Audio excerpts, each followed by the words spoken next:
On essaye comme ça? Non, moi je Non mais attends, j'essaie. Non mais on essaye. Mais maman, mais j'aime pas.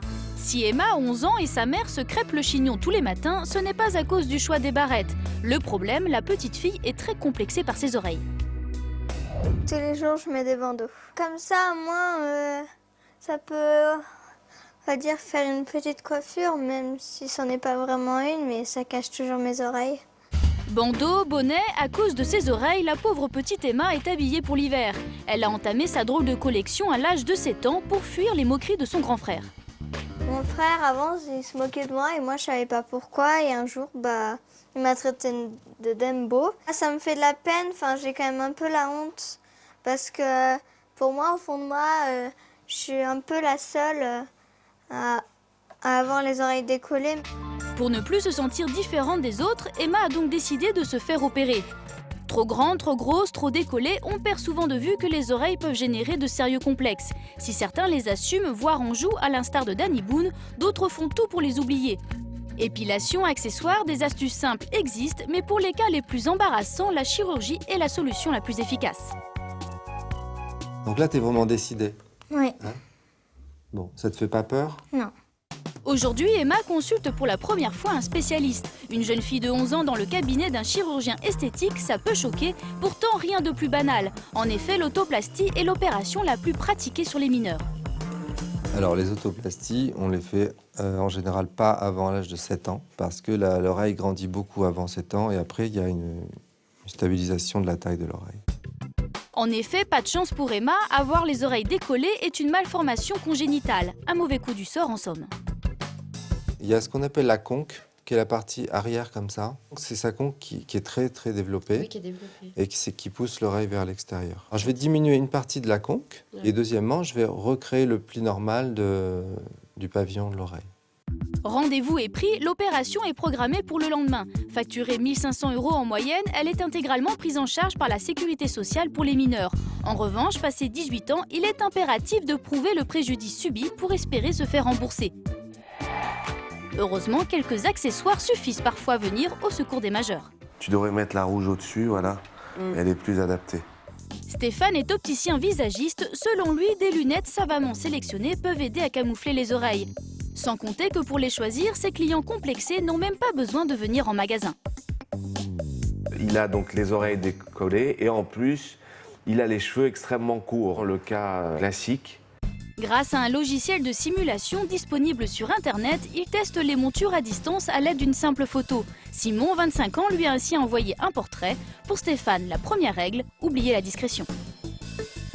Le but du jeu, c'est de trouver une monture donc avec une face la plus épaisse possible et avec des branches fines pour que le défaut se voile donc le moins possible. Démonstration avec notre client virtuel, les montures transparentes ne modifient en rien son apparence, tandis que celles très épaisses habillent son visage et détournent l'attention.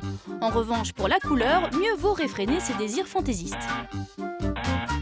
L'idéal, ce serait une monture par exemple noire, avec des branches cristal fines, surtout fines. Et là, on aura une monture parfaitement adaptée à notre client aux oreilles décollées. Mais pour faire oublier des oreilles disgracieuses, il n'y a pas que la mode. Il suffit parfois de leur offrir une petite beauté. Allez-y, je vous en prie. Merci. La tête de ce côté-là, d'accord, Ok. sous les genoux. Si Thierry se rend toutes les 3 semaines dans cet institut pour hommes, ce n'est pas pour se faire masser. Ça a bien poussé. Lorsque je voyais mes oreilles avec plein de poils, je veux dire, bon, c'était pas du tout propre. Ben, disons que je me sens plus séduisant sans. Et Thierry n'est pas un cas à part. L'épilation des oreilles est l'acte esthétique le plus pratiqué chez les hommes. Avec de la cire chaude, l'esthéticienne dépoile le lobe et tout le contour de l'oreille, en prenant soin d'éviter le conduit auditif. Non, c'est pas douloureux. Après, c'est une question, bon, la première fois, oui, on appréhende, hein, ce qui est tout à fait logique, mais après, par la suite, on prend l'habitude. Encore faut-il passer le pas et accepter de mettre ses oreilles à nu dans un institut. Pour ceux qui n'oseraient pas et pensent à l'épilation maison, l'esthéticienne a un argument radical. À la maison, on utilise la tondeuse ou la pince à épiler, mais la tondeuse, en fait, est un peu à proscrire puisque quand ils vont tondre le poil assez court, ça a tendance à repousser plus dru le poil. En 10 minutes et pour 8 € seulement, Thierry s'offre des oreilles immaculées. Un véritable changement, c'est ce que souhaite aussi Emma. Demain, c'est le grand jour pour la petite fille qui va enfin se faire opérer. Je préfère bien manger ce soir Oui, parce que tu sais que demain... parce que demain je vais avoir boire et ni manger. Ce sera le plus beau jour de ma vie demain. Un dernier coup d'œil devant la glace avant d'aller dormir. Emma est impatiente de dire enfin adieu à ses oreilles décollées. Ça me fait beaucoup de bien, quoi. Je sais qu'après, elles vont être comme les autres. Après, bon, j'ai d'autres défauts, mais sur mon visage, j'aurai plus de défauts. Il est temps pour la petite fille d'aller se coucher. Le lendemain matin, nous la retrouvons à l'hôpital quelques minutes avant l'opération.